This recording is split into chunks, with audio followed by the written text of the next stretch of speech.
حضرت عبداللہ ابن عباس فرماتے ہیں میرے نبی پاک علیہ السلام نے میری تربیت فرمائی، حضور نے میری تربیت فرمائی، اور محبوب پاک علیہ السلام نے فرمایا عبداللہ یاد رکھنا، یہ نوجوان دوست میری بات لکھ لیں، پریشان لوگ میری بات لکھ لیں، جن کے پاس قوت فیصلہ نہیں وہ اس بات کو لکھ لیں۔ حضرت عبداللہ ابن عباس فرماتے ہیں میرے نبی پاک علیہ السلام نے مجھ سے فرمایا تھا عبداللہ سن، اگر ساری دنیا مل کے تیرا کوئی نفع کرنا چاہے کر نہیں سکتی جب تک میرے رب کی رضا نہ ہو، اور فرمایا ساری دنیا مل کے تیرا کچھ بگاڑنا چاہے تو عبداللہ بگاڑ نہیں سکتی جب تک رب کریم کی حکمت کا تقاضا نہ ہو۔ لوگوں سے ڈرنا، لوگوں کی طرف دیکھنا، یارو گردن کو جھکا دیتا ہے خیرات کا پتھر، جہاں میں مانگنے والوں کے سر کبھی اونچے نہیں ہوتے۔ اور اقبال کہتے ہیں غیرت ہے بڑی چیز جہانے تگ و دو میں، پہناتی ہے یہ فقر کو تاج سردارا۔ میں عرض کروں گا کہ اپنی آپ جب توجہ کا قبلہ اللہ رسول کو بنائیں گے تو رب فرماتے ہیں وَيَرْزُقْهُ مِنْ حَيْثُ لَا يَحْتَسِبُ، میں نہ تجھے وہاں سے رزق دوں گا جہاں سے کبھی تیرا گمان بھی نہیں گیا ہوگا، یہاں سے بھی مل سکتا ہے، تو نے سوچا بھی نہیں ہوگا۔ بخاری شریف میں حدیث ہے، حضرت جابر ابن عبداللہ فرماتے ہیں نبی پاک صلی اللہ علیہ وسلم نے 300 لوگوں کا ایک لشکر روانہ کیا کسی مہم کے لیے، کسی جہاد کے لیے۔ حضرت ابو عبیدہ بن جراح رضی اللہ تعالیٰ عنہ امیر لشکر تھے۔ فرماتے ہیں غربت اتنی زیادہ تھی، بھوک اتنی زیادہ تھی کہ ایک ایک کھجور دن میں ایک وقت کھانے کو ملتی تھی، اور کچھ دن ایسے آئے کہ اب کھجور بھی نہیں مل رہی۔ فرماتے ہیں اتنی زیادہ بھوک لگی مجاہدین کو 300 بندہ پتے کھا کے گزارا ہونے لگے، یہ بخاری میں موجود ہے۔ آپ فرماتے ہیں کہ دریا کے کنارے ہمارا پڑاؤ تھا، ٹھہراؤ تھا، جب بھوک سے نڈھال ہو گئے نا وَيَرْزُقْهُ مِنْ حَيْثُ لَا يَحْتَسِبُ، اللہ وہاں سے روزی دیتا ہے گمان بھی نہیں ہوتا۔ فرماتے ہیں ایک مچھلی اللہ تعالیٰ نے دریا کے کنارے بھیجی، فرماتے ہیں وہ تھی تو مچھلی پر پہاڑ جتنی تھی۔ بخاری میں لفظ ہیں، حضرت جابر ابن عبداللہ رضی اللہ تعالیٰ عنہ فرماتے ہیں 300 آدمی 18 دن تک اس مچھلی کو کھاتے رہے، مچھلی ختم ہی نہیں ہوئی۔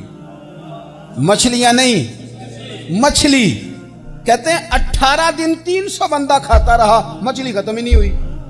اور فرماتے ہیں کہ اس کی ہڈی نکال کے، کانٹا کہیں گے آپ اپنی زبان میں، کہتے ہیں وہ نکال کے نا تو اس کو کھڑا کیا نا جب، تو اونٹ کجاوے سمیت اس کے بیچ سے گزر جاتا تھا، 2 اس کے کانٹے جوڑے۔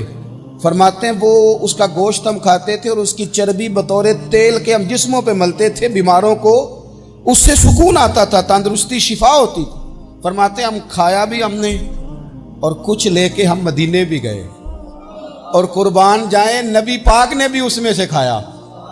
ہم نے عرض کی حضور یہ معمہ کیا ہے، یہ ماجرا کیا ہے؟ تو محبوب نے فرمایا تمہارے پاس غذا نہیں تھی، رب نے تمہارے لیے بندوبست کیا ہے، اللہ نے تمہیں دیا ہے۔ اس پر ایک اور بات عرض کر دوں، صحیح بخاری سے، مسلم سے ایک اور بات، کچھ چیزیں ایسی ہیں جن سے اللہ کی مدد آتی ہے، مدد ملتی ہے۔ ایک چیز ان میں سے ایسی ہے جس سے بہت مدد نازل ہوتی ہے، وہ ہے کہ جب رب آپ کو دے نا تو پھر آپ بھی اس کے رستے میں دیں، پھر مدد آتی ہے، پھر اور آتا ہے۔ بخاری مسلم میں حدیث ہے، یہ زیادہ ہی توجہ طلب امر ہے، اس پر آپ غور کریں گے۔ حضرت ابو ہریرہ فرماتے ہیں کہ نبی پاک علیہ السلام نے فرمایا ایک شخص نے بادلوں کے اندر سے آواز سنی کہ فلاں آدمی کا کھیت اور باغ خشک ہو گیا ہے، وہاں برسو اور اس کے کھیت کو سیراب کرو۔ وہ بڑا حیران ہوا کہ بادل سے آواز آ رہی۔ پھر اس نے دیکھا کہ ایک پہاڑی پر بارش ہوئی، وہ بادل وہاں برسا، پھر نالیوں سے ہوتا ہوا پانی ایک طرف چلا، تو جس نے آواز سنی تھی حضور بیان کر رہے ہیں، وہ بھی پیچھے پیچھے چلا کہ پانی کدھر جا رہا ہے۔ اس نے جا کے دیکھا کہ ایک مقام پہ ایک باغ کو وہ پانی لگ رہا ہے اور ایک آدمی وہ پانی لگا رہا ہے۔ اس نے اس سے پوچھا تیرا نام کیا ہے؟ اس نے کہا کیوں؟ کہنے لگا بتا نا۔ اس نے نام بتایا تو کہنے لگا یہی تو وہ نام ہے جو میں نے بادلوں کے اندر سے سنا ہے کہ فلاں کے کھیت کو پانی دے دو۔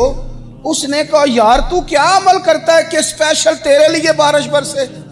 یہ بخاری پڑھ رہا ہوں، سیاستہ سے حدیث عرض کر رہا ہوں۔ اس سے پوچھا تو کیا کام کرتا ہے کہ جناب اللہ تبارک و تعالیٰ کا حکم کرم آیا کہ خاص تیرے لیے پانی برسے اور تیرے کھیت کو سیراب کرے؟ تو اس نے کہا چھوٹا ذمہ دار ہوں، پر جب فصل اگتی ہے تو 3 حصے کرتا ہوں، ایک حصہ اپنے بال بچوں پہ، بہن بھائیوں پہ خرچ کرتا ہوں، ایک حصہ پورا، اور ایک حصہ دوبارہ کاشتکاری پہ لگاتا ہوں، اور تیسرا حصہ خالص میں نے مسکینوں، یتیموں اور غریبوں کے لیے رکھا ہوا۔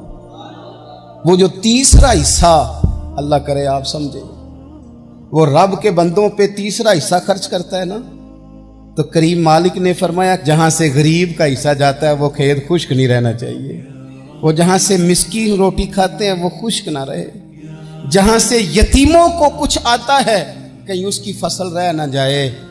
میں اور آپ بھی اگر اپنے مال میں مسکینوں، یتیموں، غریبوں کے حصے رکھ لیں گے تو فصلیں خشک نہیں رہیں گی، ان کے اندر تازگی آئے گی، نور آئے گا، کرم آئے گا، خاص کر خدا کی رحمت برسے گی۔ اللہ کی جانب توجہ کو بڑھائیں، آپ اللہ سے مدد کے سوالی بنیں۔ ترمذی کی ایک حدیث ہے، میں آپ کو زندگی کا تجربہ بتاتا ہوں کہ جب میں بڑا پریشان ہوتا ہوں تو یہ والی روایت کھول لیتا ہوں، مزہ دیتی ہے۔ میرے نبی پاک علیہ السلام نے فرمایا اپنے دکھ سیٹھوں نوابوں کو نہ کہنا، مالداروں کا نہ کہنا، ورنہ اللہ تمہیں کبھی غنی نہیں کرے گا۔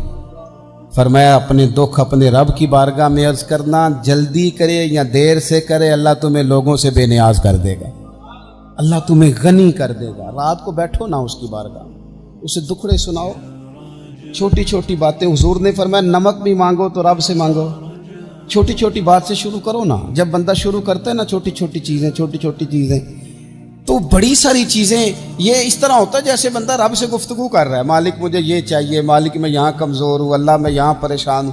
آپ یہ کر کے تو دیکھیں، لمبی لمبی دعائیں مانگ کے تو دیکھیں، اس کے حضور جوڑ کے تو دیکھیں، آپ دیکھیں گے راحت کتنی ہے، سکون کتنا۔